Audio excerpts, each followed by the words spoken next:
In this episode of the podcast, we're talking about boutique photo labs and film.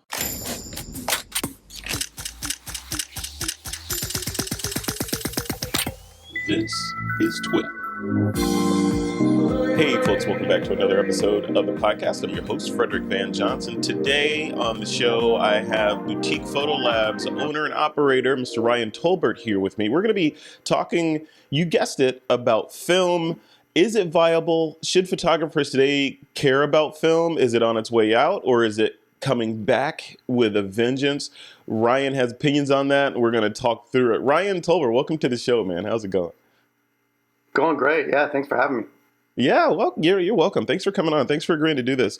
I'm really interested in kind of diving into some of the nuances around film. I have a history in film, as we talked about in our little pre-interview, and I have questions. I remember back in the day, dip and dunk, loading up films on film spools and the whole nine yards. I did it all, everything from black and white to pushing and pulling film to E6 to C41 manually and with a machine, Noritsu back in the day. And now with the advent of digital, right, it's like, oh, it's all gone. It's all click. I don't have to worry about any of that. But you argue differently. You argue that there's still a place in the world for film, and it's coming back or is already back. Let's start, before we dive into that conversation. Tell me about Boutique Photo Labs, sort of the history and the lineage of it, and where it came from, and why you are so passionate about this stuff that is film. Sure. Yeah. Well, it started by accident, right? I suppose. Never intended to open a film lab. Never intended for this to be what it is today. But obviously, very thankful. I started to hang out with other film shooters in the Nashville area and found out there was a film community here. And we would have regular meetups and just kind of dork out over cameras and just talk about different film stocks and different gear and things like that, and just why people were shooting film, why people were finding that again. And, that was probably somewhere around 2010, 2011 that I started getting back interested in it. My first love for film came in college in the darkroom, like a lot of people, right? I found that connection with film and with making something end to end, right? From shooting a roll of film, getting it developed in the darkroom, and then printing, right? And darkroom printing is a love of mine. I don't get to do it often anymore, but that's really kind of what hooked me there, is just to see a print, something that you made that's physical, that's tangible, and that can't be replicated really. That was in the 90s when I was in college, and I knew digital was on the horizon at that point, but I was still very interested in film. But life got in the way, post-college stuff got in the way, jobs, careers, families, all that. But yeah, started to find film again in the 2010s, and found a film community here in Nashville, like I said. And so from there, I really started to buy up some film cameras, take it on as a hobby, and really start to get into it. And then just trying to be savvy on money and so forth. I wanted to maybe see if I could avoid sending my film to a lab to be processed, and maybe see what I could do at home with home developing. So I got into that at that time, and just using kits that were available, like powdered C41 kits and so forth. The old standby black and white developers like HC110 or D76 from Kodak. Yeah. Doing all that in my kitchen sink on Sundays. A lot of times that was kind of a Sunday fun day for me, was, after church, just go develop some film in the sink and just kind of waste the weekend away that way. And I enjoyed it. It's very therapeutic, right? And then, but I did that, and that kind of took on a life of its own, and it took up a lot of my time. And, of course, after the film was developed, then what, right? And then you still have to get it scanned or print it somehow. And right. That was a little bit of the sticking point, right? Then I was dealing with the Epson flatbed scanners, and, was able to scan a few rolls on a Sunday afternoon, but very, very tedious, kind of slow, and so forth. So I started to look into see what else was out there from a higher volume standpoint, since I was wanting to shoot maybe 5, 10 rolls at a time, and it was just very time consuming to do otherwise. So started looking into a lab scanner and to see what's out there, and ended up finding an interesting little gadget that Kodak helped develop.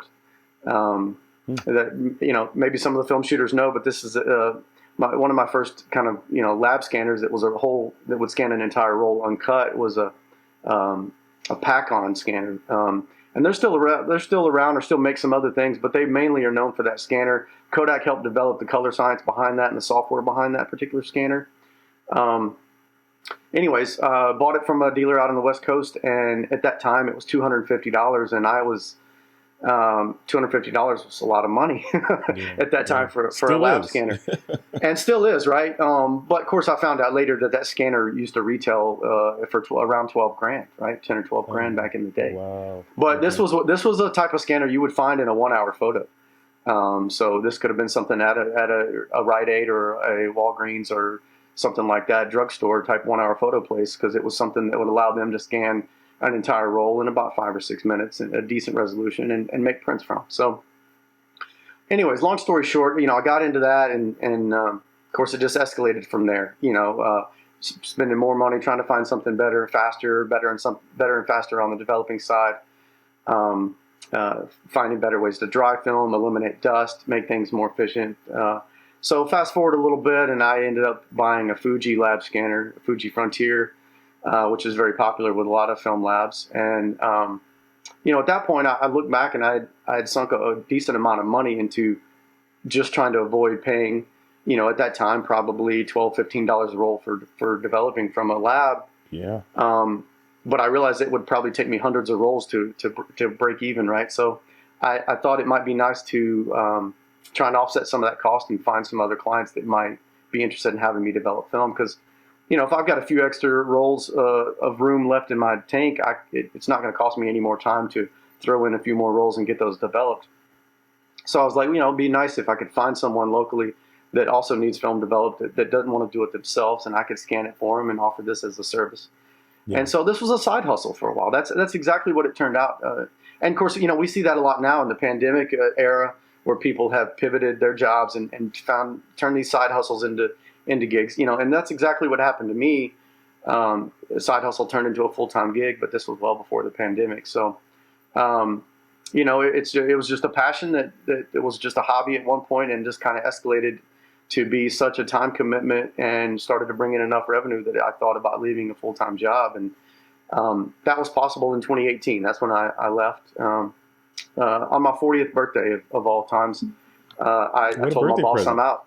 And so I don't know, midlife crisis of sorts, but it was kind of great to know, hey, here I am at 40, and while corporate America is great and having a steady paycheck is great, I want to try and do something on my own, try and explore this entrepreneurship on my own, and see what we can do in the film world. And so here we are in 2022, growing and keeping film alive. Right? And you're still loving it, and it's interesting. The part of the dynamic and the magic of film is, I think it's also the other side of the blade, right? That some people see it as, it's too hard, and the path of least resistance is digital. Why would I go through all of that with chemicals and this and scanning when I can just press the button and get it? So take me through that piece of it. Speak to the person that maybe has never shot film. What I would argue is millions and millions of people, right, has never shot film. They understand that digital came from film, right? Of course, we know where all this today's magic comes from. But talk to the people that there's this black abyss between where they are now and the ease of use and the instant gratification of digital, and the sort of the artisanship and the science of actual film. Like, what do they have to do? Like, how hard is it, I guess, to go from shooting digital to film these days? Well, I don't know if hard's the right word. I mean, is there a transition? Is there a bit of a learning curve? Yeah, absolutely. You may end up with some complete garbage, let's be honest, on your first couple of rolls, because maybe it was just completely underexposed, completely overexposed. Maybe you opened the back of the camera and now the film is light leaked. All kind of things can happen, right? But so there is that kind of transition period, and it could be hard. But if you're a digital shooter, been shooting it for a while, you shoot on manual, and you're familiar with exposure, you're familiar with focus. I don't know that the transition would be all that unto familiar. It's just you do have to pay more attention. I think in the digital world we get spoiled because almost any digital camera worth its weight these days has full automatic functions. It can focus for us if we want. It can create automatic exposure decisions for us if we want. And it can even choose what processing looks like in terms of colors and auto white balance, automatic ISO, a lot of this stuff, right? So a lot of that we take for granted, and a lot of times we tend to use digital because the technology is great, and it makes great decisions that we don't have to think about. So it's just one less thing. But with film, the difference there is that you do have to engage and really focus a lot of times and stay on top of the ball, because otherwise you may end up with undesirable results, and you don't have that screen to lean on, right? And that's the difference, I think. Oftentimes we make a bad decision with digital cameras and we realize, oh wow, we were accidentally at f16 and we meant to be at f4, but now I see that this on the screen, well, that this was well underexposed, so let me now correct that and then check another exposure and check it again.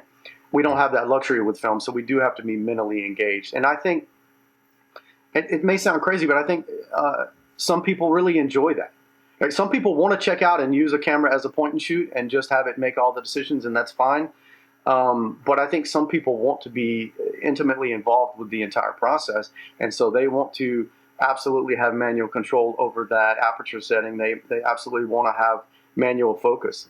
I think if even if film and digital looked alike, I think a lot of people would choose to shoot film because of the shooting experience, right? And that's for a lot of people, those old manual focus lenses, and just the feel of those clunky SLR bodies for some. I think it's just a different experience, and they know that every time they press that shutter, it's costing them money, so they're very cautious. And that's the difference I think you can't replicate with digital sometimes, is that you have this kind of carte blanche kind of thing, buffet at your availability to do whatever you want. You have unlimited number of shots and unlimited room to make mistakes. Whereas with film, you are in a finite kind of box, and so that breeds creativity, right? Those limitations breed creativity in a different way. When you know that you're stuck at ISO 200 and you have to work within those parameters, now you've opened up a world where you're like, well, is this a limitation, or is this a challenge? And what can I do with that, right? And I think a lot of people like that. And, it's okay if they don't see those results for 5 to 7 days, whatever it may be. I think that's also part of it too, that anticipation that you can't replicate. It's too tempting with digital sometimes, is that you go and maybe it's one of your better shoots ever, and you come home, but you're tempted to take out that SD card and get those downloaded immediately and see what you have. There's nothing stopping you from doing that, and there's nothing wrong with that either. But on the other side, sometimes when those photos, when you put some distance between yourself and the work you just created, and you let it marinate and you sit with it and you don't see it for another week, now maybe we've created something a little different, and we are a little bit more, we approach that volume of work a little bit differently, because now maybe some other events have happened in your life, and you come back to it and you find new joy in that. I hear from digital photographers, and this is my experience too. I mean, I was a wedding photographer, a family portraiture photographer, shot a lot of digital, or at least a lot of hybrid. But time doesn't permit me to do that anymore, so I really just run the film lab all day. But when I would come home from a wedding and have 4,000 photos or so to cull through, it's overwhelming, right? And so I think I like the fact that film allows you to have some limits on that and not feel as overwhelmed either. So it's, and that gives you like as a wedding shooter, I think you have a lot of respect for the process and for what digital brings, and on the other side of it, the artisanship on the film side. Because can you imagine, or have you ever shot a wedding on film? Right? If you shoot a wedding on film, back in the day, that's how it used to be done. Rolls and rolls of film, had to be perfect. If you messed it up, or you had your ISO set wrong, you were in a world of hurt, right, to the tune of hundreds or Right. thousands of dollars, right? So, Yeah. how do you like? Would you ever see yourself in a world where you would go back to like, hey, I'm going to shoot this wedding with film and just go through, yeah, of course you got to have a certain level of skill, which I assume you have, but is it feasible these days, or is it more of a case of let's use the right tool for the right job? You wouldn't cross the United States on a horse these days. You would use a Right. car. So what do you think Well, about that?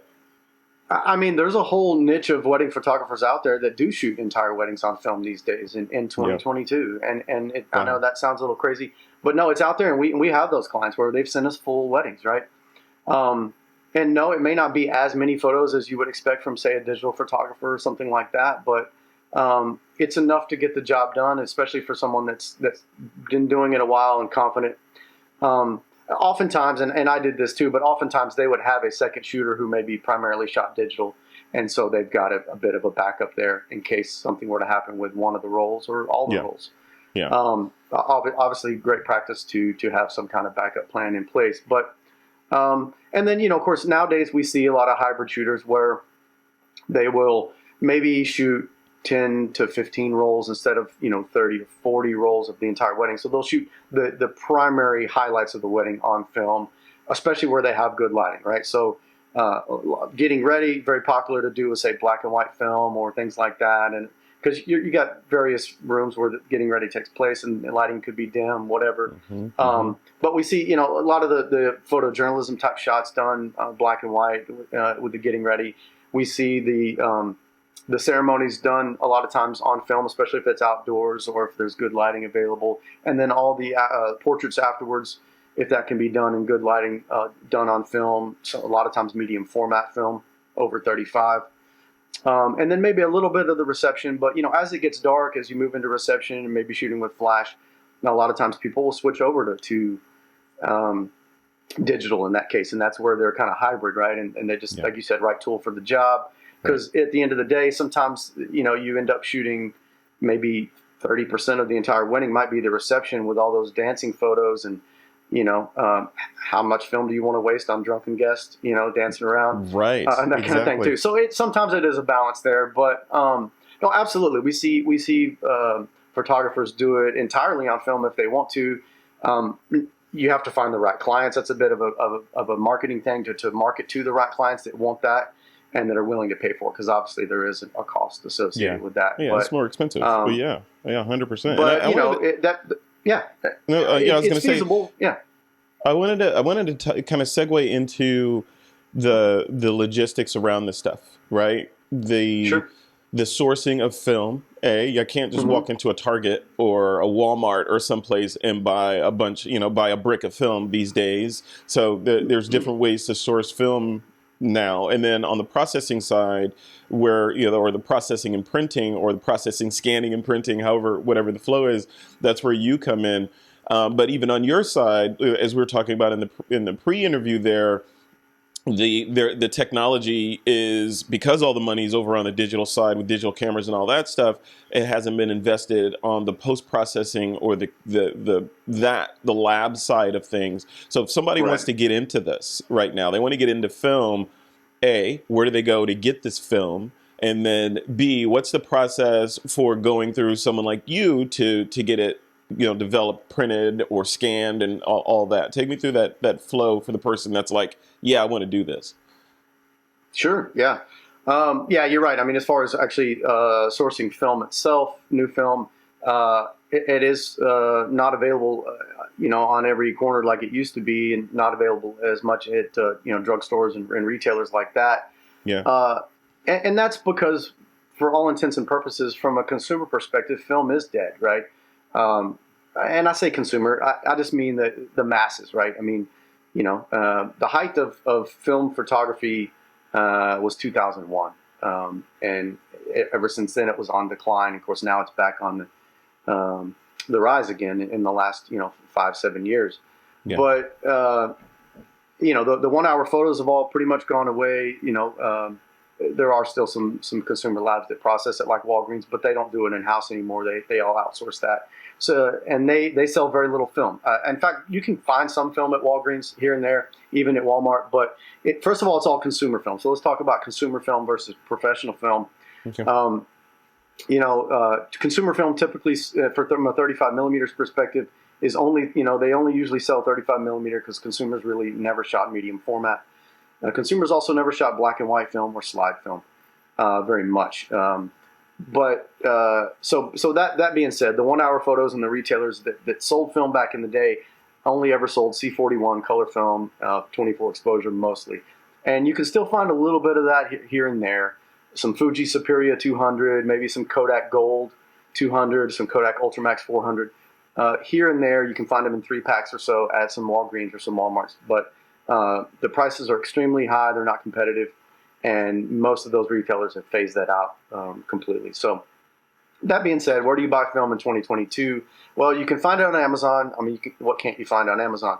It's not exactly competitive there either. That's because a lot of these sellers are third-party sellers. You're not buying it directly from Amazon, so the price can be set at whatever. And again, it's not always competitive. There's larger photo retailers, your B&H's, your Adiramas, places like that. They do sell film. They actually sell it at a decent price. It's kind of a loss leader product for them. They don't mark it up a whole lot. They are trying to create film sales, and this is just my opinion. I've not talked with them, but this is just what I see in the market. But places like that, large photo retailers, sell film pretty close to cost because they want you to add it to your cart and then also, add a digital camera, buy a battery, buy some other digital accessory where there is margin. They want to try and suck you in with a promo or whatever it might be. So they'll make up their money that way. But they sell film pretty close to cost, very competitive. So that's another way. So you can always do that. But then there's small shops like ourselves, right? Film labs. Quite a few film labs sell film like us. And you can buy that online. You can buy it locally. But we sell that pretty close to cost too, right? It's not really a money-making venture for us. We're not out there to price gouge. We just want to create, sell film at a reasonable price to help our customers, and hopes that the film comes back to our lab, and if it doesn't, it doesn't. That's fine too. But yeah, that's what it is. Unfortunately, it's been a very challenging time for film, to source film in 2022 because of the pandemic and because of global supply shortages. 35 millimeter film has been especially hard to get in the first quarter of this year. It's just because it's all back ordered from the distributor. It's just not available. Because demand is up. I mean, that's part of it. There's more demand for 35 millimeter than there is for 120 film. 120 film is definitely been easier to get this year. But that is, and it's just raw material shortages, right? Yeah. And still, the primary manufacturers of film, is color film anyways, is Kodak and Fujifilm. And Fuji doesn't seem to be as interested in having as many film stocks out there as they used to. They keep discontinuing film stocks. They've been plagued with global supply shortages and that kind of thing. So Kodak has more out there, it seems like, but they're just almost impossible to get. So we try and get them in as we can, but when it's back order, there's not much we can do. And people can buy from you, right? If they want, as part of that flow, they can order. So you could be the whole the boutique photo labs is the whole ecosystem, and come to you for the film, and then send it back to you for processing and scanning. Do you do any printing or anything? Or is the end game the scan and the delivery of the digital files? Well, that's our most popular service, is to have the film scanned and the digital files sent. But yeah, we do printing. I don't necessarily consider ourselves a print lab. We can offer 3.5 by 5s, 4 by 6s, 5 by 7s, and even 8 by 10s. But they're proof prints, right? They're not fine art prints. We're not billing this as some elaborate, print. But it's just like back in the day with your roll of film at the 1 hour photo, you would get it developed and get a set of 4 by 6 prints with that, So we do offer that as well. It is the attach rate on that is maybe 20%. If I had to guess. So, there is demand out there for people that want prints. Obviously, you can get scans and prints. You don't have to choose between those. You can order that as well. But yes, we do offer printing. For customers that get a roll of film and out of that out of that roll, they've got this one just keeper that's absolutely worth printing at 20 by 30 or something. They can send that to a print lab and get that done on a nice canvas or luster paper, framed, matted, whatever. We don't go that far into printing in terms of doing kind of wall art type stuff, but we definitely make proof prints for customers that just want that. What are the options for film? Like you mentioned, for the 35 millimeter and 120, of course, is 120 the biggest that you can go up to, or can somebody wants to start dabbling in large format like 4x5 or even 8x10? Are those options with Boutique? Yes, so we do 4x5. We have capability to process up to 4x5 sheets, so we can definitely do that, and we see that from time to time, and we love it. We can do that with C41 sheets, black and white, or E6, right? Cool. The E6, large format E6 is just unbelievable for people that have never seen what sheet film looks like, or large format film as a positive. You just hold that up to the light and you see that image, and it's just something else, right? It is. It's almost indescribable. It's like reality almost, right? And even 35 millimeter. I mean, slide film is slide. It does in any size.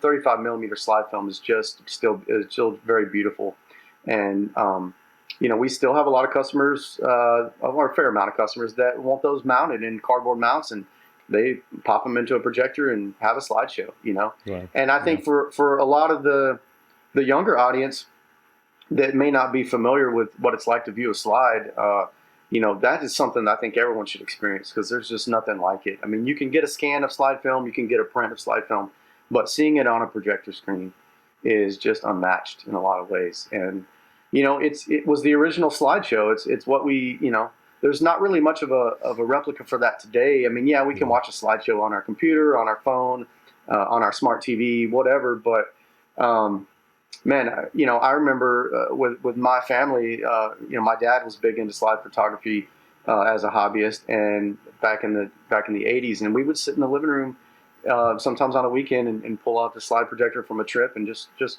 watch a couple rolls, and it was mesmerizing. I mean, to see some of that old Kodachrome stuff, or to even see some Fuji Velvia, things like that, man. I mean, it blew my mind as a kid, just the punchiness, the contrast, the vividness of all that. I just felt like it was there, and it was just great to see some of his travels, something that I was not a part of, maybe some trips that he took that I wasn't with him, but obviously our family camping trips and things, a lot of that was documented on slides, and it was just a real awesome thing to do. So you can find an old slide projector on eBay. So if you want to buy a roll of Kodak Ektachrome, for those that don't know, Kodak discontinued their slide film Ektachrome. I think in 2012 was the last year that they made that. Wow. It died out for a while, and then in 2018, late 2018, early 2019, they brought it back. So it is available again today. It's been out for a few years, and it's an amazing film. Nothing wrong with the Fuji slide films either, but they are harder to come by these days and more pricey, it seems. But any roll of slide film, if you get a chance to shoot some 35 millimeter slide film, we can mount those in cardboard mounts. You can buy a usable projector on eBay and have yourself a family slideshow. It's pretty awesome. Yeah, you remember the old, what was it, the ectographic? It was the ectographic projector, I think, because everything was Ecta with Kodak, right? The ectographic projector with the carousel, and you had to make sure everything was good, and occasionally they froze up or broke up. I remember we used to do. I was in. I mentioned to you in our pre-interview. I was in the military as a combat photojournalist.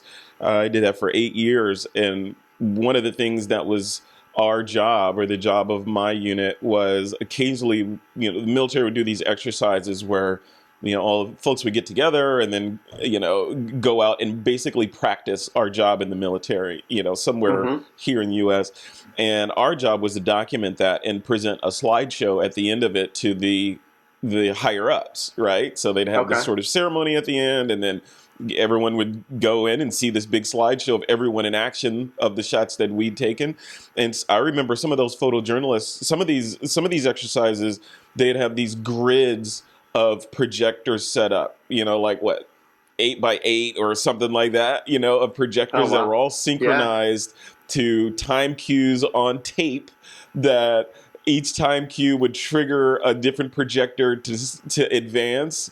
And the slides themselves were developed. Some of them were half slides, so that when this one, projector A, 12 showed a frame, this projector would overlay it, and Oh it was wow, all that's cool. kinds of, Yeah. and it had to be perfect. I just practice, and even then, Murphy would get in there and break a projector, Hmm. or a light bulb Yeah. would go out, or something would stick, and So yeah, but it was magic when they pulled it off at the end.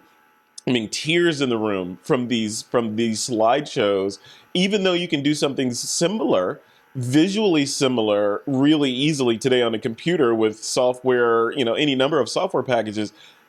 Maybe it was the effort that went into it, or just the Hmm. mechanics and the chemistry. Yeah. All that stuff had to fall into place, from the photography, the art of capturing the image, all the way through to the processing of the slides and the mounting, to putting them in the projectors and making sure the projectors were perfect and synchronized and ready Hmm. to go, and press play and go and pray that the whole thing goes off. All that energy went into these slides. So yeah, it was. Yeah, back in the day, the ectographic, I have fond memories of that thing. so, so Ryan, if taking, we started going through it, but you are the ecosystem. So if someone wants to get into film, they can buy some film from you, shoot it, send it back to you, and then it ends up. How do you send it back to them? I'm assuming you give them, like, well, you tell me, where does it go after it goes back to you, and then what does it cost for them to start? Like, what does a roll of film from Boutique Photo Lab cost me? Well, I mean, again, like you said, it depends on what they want done. But yeah, our Yeah. most popular service is to have the film processed and scanned, and then yeah, we send that via email download. We'll send them the download link to that. Um, but color film starts at $11 a roll to get Yeah. processed and scanned. Prices vary from there. If you want different scan sizes, we offer different resolution, and we also offer prints. And we do offer a basic scan service versus a premium scan service. So we do that premium scan. We do more post processing on it. The basic scan is corrected in the scanner. We correct for density and color in the scanner, but those are kind of coarse controls of sorts. So every um, every frame could you always use some post processing to look its best, right? To be fully Hmm. print ready. So a basic scan is not bad necessarily, but it's designed for a photographer who has editing in their workflow. So they want to take that and know that it's about 3/4 of the way there, but they have to take it all the way home. Whereas a premium scan, we try and make that fully client ready. And so that's just a preference between the photographer, what they've got in their workflow. Um, if they're already used to working in Lightroom or Photoshop or something to do all the back end stuff, then maybe they want a basic scan that they can take and do some cropping, do some tone curves, do some white balance adjustments, etc. But in a premium scan, we do all that for them on the front end. But yeah, that price starts at $11 a roll to get it processed and scanned, and that's what it takes to get that done. And then we'll email the files to them, and if they elect to have their negatives sent back, we'll mail those back a week or so later. Do you keep We those usually on hang on. file? If they don't want to maintain them and take care of them, do you keep them, for a period of Well, time? we do. So when you place an order with us, you choose whether you want the negatives. You can choose dispose if you don't want them. We still hang on to those for about 2 weeks, just in case you change your mind, or just in Hmm. case there's a rescan that needs to happen.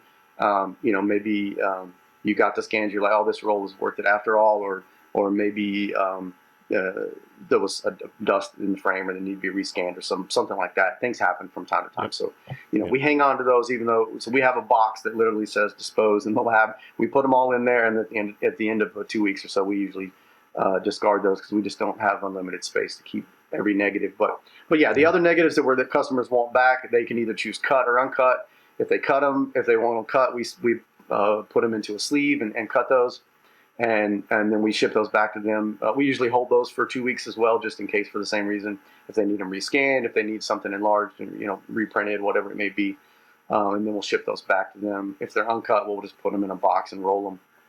But yeah, we hang on to negatives, for all of our local customers that want to pick them up from the lab. A lot of times, inherently we get busy and just don't get around to coming by. So we actually hang on to those for about a year, because it pains me to throw away negatives, because that's the source of the image, right? So that's the source of truth. Yeah. But we contact all of our customers. We send multiple emails, multiple warnings. Hey, they're going to be thrown away by this date if you don't come pick them up, kind of thing. But usually at the end of the year, so like January, we'll start fresh and say, hey, we've been holding these for a year. Come grab them. Otherwise, we got to toss them in a little bit. But yeah, we try and hang on to as much as negatives as we can, for sure. But the rest we ship back. Because largely a mail-in film lab, probably 85% of our business is via the mail and from out-of-state clients, but the rest of it is Tennessee, Nashville business for the most part. Cool. Nashville, Grand Old Opry over there. I've been there. Yeah. There's a couple more directions I want to go in. So it sounds like, if I'm doing my math correctly, for around $25, I can get a roll of film and get it.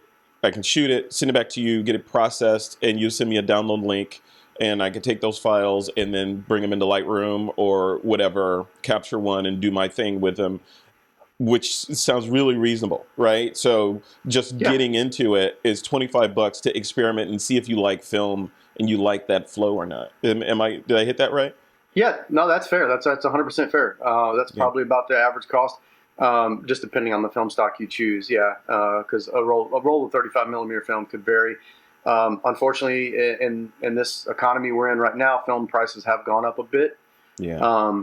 There's a lot of chatter online about film prices. A lot of people think it's high, but a lot of it is that the prices have not been adjusted in quite some time, and we were actually getting a pretty good deal over the last few years. There's actually been some, I don't mean to go off on a tangent, but I've seen a lot of comparisons online. Since the prices have gone up, there's a lot of blog posts and things out there. But people have compared the film prices in the heyday of film, like in the mid 80s through the mid 90s, of what film used to cost then, and then adjusted for inflation versus what it costs now. And it's actually not too far off from where we're at because of inflation. So that being said, film is at least the same, or maybe even slightly less than what it used to be in the heyday. But yeah, about $25 I would say, because you're probably going to pay $12 or so for a roll of film.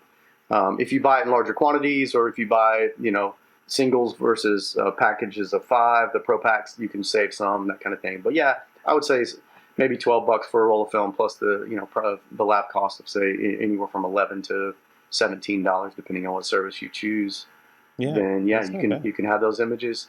By default, we deliver JPEG images. We do have an option to deliver TIFF files for customers that want a larger uncompressed file as well. Mm-hmm.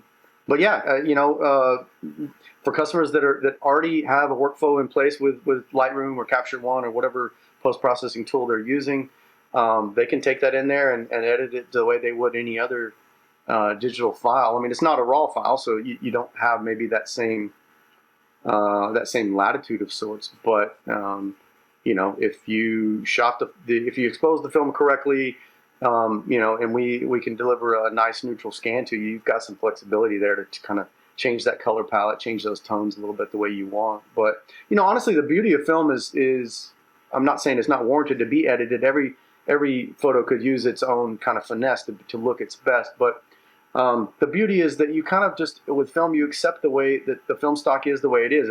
If the reds come back very heavily saturated, that's probably because that film was just a heavy saturation film, like Kodak Ektar, one of my favorite films out there. Mm-hmm. It's a 100 speed film, beautiful film, but it's very punchy in the reds, and so it's going to come back if you shoot people with it. I'm not saying you can't shoot people, but if you're going to do some portraits or things like that, you can expect some skin tones to come back pretty reddish because it's just very vibrant that way. Obviously, kind of aimed at landscape photographers, very popular with landscape photographers, but we see people shoot portraits with it all day long. I see people shoot it indoors with flash. I mean, you wouldn't think to use 100 speed film indoors, but if you shoot it with flash, it actually looks pretty awesome. It does. I've shot hundreds and it's a super fine grade. I love Ektar. Yeah, I love Ektar. It's a great film. I'm just throwing that out there because that's one that's a very influential kind of look. I can just tell by the way something looks. I'm like, oh, that's Kodak Ektar, no doubt, right? Yep. Yeah. I Yeah, think Ektar for me is still with me today. I remember that box. As soon as you said the word Ektar, I remember that box. yeah, I remember seeing that box. And yeah. I think even to this day, when I'm processing digital files, I think the Ektar look is probably somewhere in my head, that kind of Hmm. slightly saturated, a little bit more Yeah. clarity in there, it stays with you. It's interesting. Ryan, I want to wrap this up with a discussion about longevity and equipment, right? So Hmm. we Sure. know that digital, of course, these new digital cameras are coming out a mile a minute, and they're doing some amazing things like the Nikon Z9 and Sony this and the Canon that and the Panasonic this. They're pushing the limit forward in terms of what can be done on the digital side with sensors and tracking and AI and all Hmm. this stuff. On the film side, if someone wants to get into film, what are their options these days? I mean, is it to get on eBay or Amazon or go to garage sales and find a film camera and start shooting that way? Or are there modern alternatives for the film shooter available these days? Um, there's a myriad of options, I suppose. You know, eBay is an okay place. I've bought quite a bit of gear off of eBay. Hmm. Um, and you can find deals from time to time, but as film has the popularity has risen, then a lot of times you just see sellers kind of profiteering from a lot of that stuff because Yeah. people are buying cameras to flip. That's a whole business these days is flipping cameras because people can take something that might need a little bit of cleaning, a little CLA or something here and there, and flipping things for big money. And so sometimes the prices are a little bit out of line. So it's a buyer beware situation. Um, Surprisingly enough, there's a lot of stock out there in Japan. There's a lot of if you're Hmm. willing to buy something international off of eBay, and I've done many times, especially with brands like Pentax and Olympus, so forth. Some of those cameras are out there, but there's a lot of stock in Asia that there's not here in the U.S. So that's definitely an option. Don't rule out eBay, but it's just you have to know what the market prices are, and you have to know what to look out for. If you're buying a lens, is there can you make sure there's no fungus? Can you make sure the aperture blades are not sticking? That there's no oil? That the aperture ring and the focus rings move smoothly? So it's a little bit of a gamble to buy from that far away from a seller that you don't know, and that kind of thing. Yes, eBay has your back, and you can have PayPal protection and so forth, but it is a little bit more of a risk, I suppose. Sure. Now, the good news is, so you mentioned,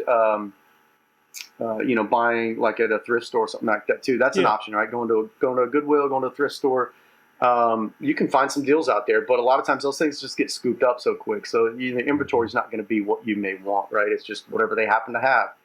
But certainly not a bad way to get into it, especially as a newbie. If you just want to just dip your toe in the water, go to a thrift store and find yourself a point and shoot and put a battery in it and buy a roll of film and let it rip and see what Yeah. happens. Yeah. You're only going to be out a small amount of money if it doesn't work or if the flash doesn't work or whatever. But that's a great way if you can find a deal. But there are some reputable sellers out there, and that's the good news, right? And one of my favorite is KEH. They're in Atlanta. Hmm. KEH.com, great retailer, and that's kind of all they do. That's their primary business is selling film gear. But not only do they resell film gear, and of course they'll buy it, they buy and sell. They're also a repair shop, but they do a once over on everything before they list it. They market in certain grades. They have excellent, they have like new, they have good, they have fair, and then they have like bargain. And they usually have notes on exactly what may be wrong with it or why it's in a bargain condition, why it's in an excellent condition, etc. 60-day money back guarantee. Yes. And so, anyways, I've bought a lot of stuff from KEH as well. And so I highly recommend them. That's always a great place to look as well because they're a trusted seller and the conditions are usually spot on. If Yeah. anything, they're very conservative. I've bought a couple of Nikon F100 film SLRs from them that were rated in bargain condition. They had the notes said they had sticky rubber residue, which is common with some of the Nikon grip.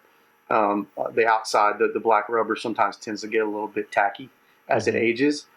just with probably oil from your fingers and things like that. But for a buyer like me that doesn't necessarily care about the cosmetics, a sticky rubber residue to get something at a bargain price for something that mechanically and electronically is in sound condition, I'm all in, right? So that's another thing, because there are people out there that don't necessarily care about the dings. Maybe they can pick up a Leica and it's got a few dings or it's got some brassing on it or whatever, but they can get a pretty good deal on it. Not a bad way to do it. So that's another. It adds character, right? Absolutely. It gives you a little street cred, Yeah, exactly. Who wants to be walking around with something shiny and new? That means you haven't used it yet. That's right. But there's KEH is not the only one. There's others out there. B&H has a used photo department. Adorama. I'm sure there's others out there. But yeah, there are some used retailers out there, and that's the good news, that there's a lot of inventory out there, and that's why I'm very bullish on film photography, is because the amount of inventory out there worldwide is pretty staggering. There's still a lot of inventory of old cameras out there, and a lot of them still in very, very good condition, been well cared for, that kind of thing. So we're not going to run out of film cameras anytime soon. So there's a chance for all these up and comers that have never even shot film to go out and grab a film camera and make it happen. And I also hear stories from a lot of clients where they'll bring a roll of film to the lab and they'll tell me, oh, well, my grandpa decided to just gift me this Canon AE1 or this Pentax K1000, right? So sometimes it can just come from family who, where it belonged to them. It was their personal camera. They're no longer shooting, and so they decided to give it to a next generation and let it live on. So that's a great way too. Check with your relatives, man. Exactly. Yeah. What do you got in the closet over there, Granddad or Grandma? Yeah. I wanted to wrap on this. So we talked about gear, so on the photography side of things, of course, and finding the cameras. We talked about the film, what the processing fee would be. So I go out, I get my camera, I'm good. I put a new battery in it, it's ready to go. I order film from Ryan, I put it in there, I've shot, I send it back, it's scanned and all that. You've done your thing, I'm happy. And now you have a customer for life, presumably. But on the longevity of the industry side of conversation, like your side, we talked about this a little bit as well previously too, like the gear and the equipment required to stay up to date and to process this stuff and do what you're doing as a boutique photo lab. What's the prognosis for longevity there? So in other words, we're in 2022 as we record this. In 2026, is it still going to be possible for you to be doing this with film? If I get into it and I love film in 2026, is Ryan still going to be there, and is your gear still going to be able to be ready to handle what I want to send to it? Well, I mean, I hope so, but it is a bit of an unknown, right? And so, like any savvy business owner, I try to make some plan B arrangements, but unfortunately there are no new film processors being made. And I say that, I mean, there are mostly for the hobbyist, and that's good news, and I'll touch on that in a second. But from a commercial standpoint, there's not really much being made from a commercial standpoint for film processing, or even really film scanning, and that's a bit saddening. Because we do live in this great digital age, this great electronic age, where there's so much technology, there's so much advancement on that front.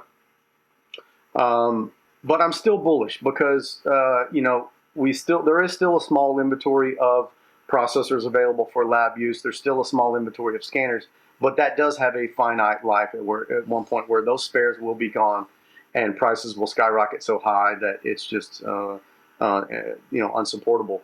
But until that time comes, I'm confident that maybe something will come along.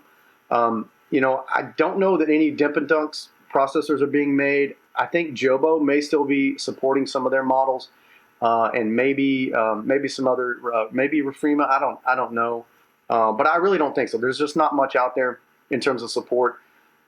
Fuji and Noritsu are still around as companies. They make film processors. They're probably the vast majority of what most photo labs use, but there's no new models coming out, and there's no support I say there's no support. You can buy support plans. There are some spare parts in their inventories, but it's not in mainstream support anymore. It costs a lot to have a technician come out or whatever. I'm the head technician at our place, so I do all the repairs. And we do have some spare parts on hand. We have a full spare machine on hand. We also have a lot of spare scanners. We try to have as much backup as possible to keep things going. So yes, I mean, will we be around in 2026 and 2030 and beyond? I hope so. We'll find a way, and then maybe by then, someone will have started a Kickstarter, and brand new commercial film scanner is available, and it's the future and everything. I will say this from a scanning standpoint, I'm a little bit more bullish about it in the future because DSLR scanning has become very mainstream, very popular with the consumer crowd. It would still be very slow and tedious from a lab standpoint with the kind of volume that we do. I mean, to give you an idea, we process about 12 to 1,400 rolls of film a month. Wow. Wow. And so I could not imagine DSLR scanning that many rolls. Yes, the scanning process is very quick. I mean, it's just snap, advance, snap, advance, snap, advance, to logistically get that roll scanned. But then there's the inversion that you have to do on the back end, all the software. It's not quite as automated as it is with a lab scanner. So it's not there yet. There's also no dust removal like there is.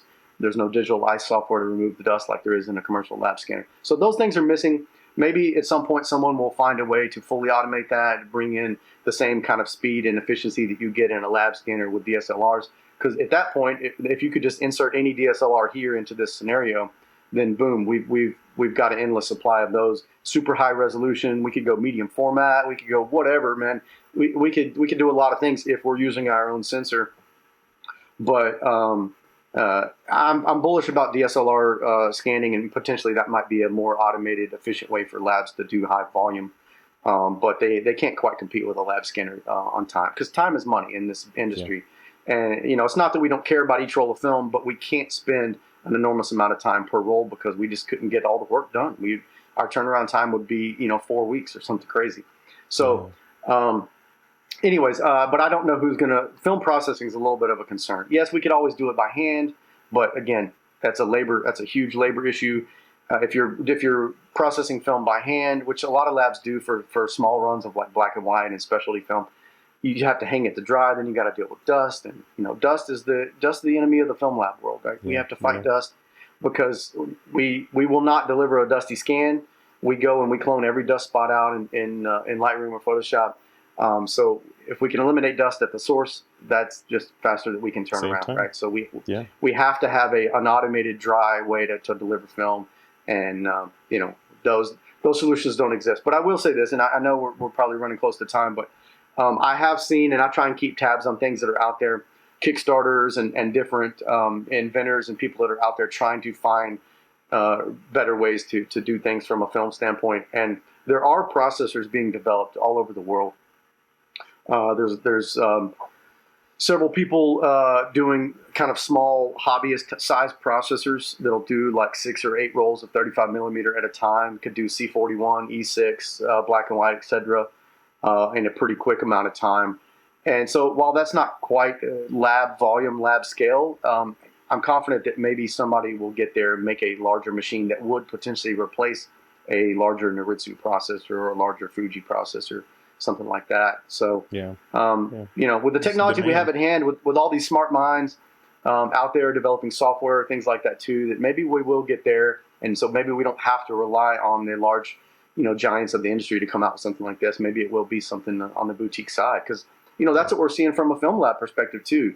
The film labs that are out there these days, the majority of them are small businesses, very one owner, a family run, or just real small knit type things. They're not corporate owned labs anymore, and I'd love to see more product being developed by those kind of people too. So no, absolutely, and I think probably the moral of that story is, if you're interested in film, why not just start now? We kind of showed what the barriers to entry are and remove the barriers to entry. So if you're interested at all in jumping in and experimenting with film, just do it right now, right? And then see where things go in the future. Yeah, now's the time. So with that, I know you put together a coupon for the TWiP audience. What's the coupon and what's the discount that they get? So we're offering 25% off their first order. So any new customers that want to just try us out, we'll be happy to give you 25% off on that order.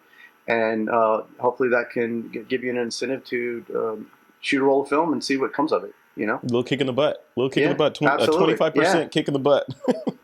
that's Yeah. right, that's right. Yeah. Yeah, we'd love to have you, and you know, and we're also we love to talk with film photographers. So if you've got questions, I mean, one of the highlights of my day is when someone calls and just wants to have a chat about, hey, how do I get started with film? You know, give us a call, reach out to us on Instagram, social media, anywhere, email, whatever. But you know, we love to talk with you. If you've got questions on how to get started, what the process looks like, what camera to get, what film to shoot, we'd be happy to have a conversation with you on all of that. Love it. Love it. So what I'll do is, I know you've sent me a link, a special link that folks should use in order to take advantage of that discount. So I'll include that link in the description for this YouTube video, and also on thisweekinphoto.com, embedded in the blog Perfect. post show notes for this interview, so folks can check it out there. Ryan, thank you so much for coming on, man. I'm excited, and congratulations on following your passion with boutique photo labs. Yeah. We'll end it with this. What's next? What's next for Ryan and boutique? What's on the horizon? Well, you know, I think just trying to connect with more photographers and try and just evangelize film out there and really just see if we can't get other people interested in it. You know, I don't know that we have any, you know, unlike a company that sells products or widgets, right? We can't just, you know, come out with new, now we got a new widget for this month, and you know, this is on the horizon. You know, I think things are a little bit the same with us in terms of a services standpoint, but I think it's just trying to find different ways to find different audiences and connect with them and build relationships. Right, that's what we've always been about. We want to have a relationship with you, so we know your work. We are intimately familiar with the look that you're going for, and that's the thing I didn't mention earlier is that, you know, with a premium scan, for example, you know, we want to have a color profile. We can set up a color profile, have some reference photos on file for you if there's a certain look that you like to shoot. And you can always send us samples of your digital work and send us some Instagram photos or whatever it may be to give us an idea of your style of photography. And we can try to match that. And if you're a hybrid shooter, we can try and match those digital files as well. But that being said, you know, we've always wanted to be a lab that develops a relationship and gets to know you. A lot of times we do feel like we get to know our clients by just kind of seeing where they travel and the weddings they shoot and the people and so forth. But no, we'd love to build a relationship, and we'd love to find new ways to connect. That's always what's next for us. I love it. Yeah, I think you found your tagline: boutique photo labs, developing relationships. Right? I love it. I love it. That's all yours. You can have that. You know. TM. Developing relationships. TM. Yeah. All right. What's the URL for the website if people want to go check it out? You can find us at boutiquefilmlab.com, and you can find us on the socials at boutique film lab as well. Yeah. Excellent. All right, Ryan, thank you so much for coming on. I appreciate you.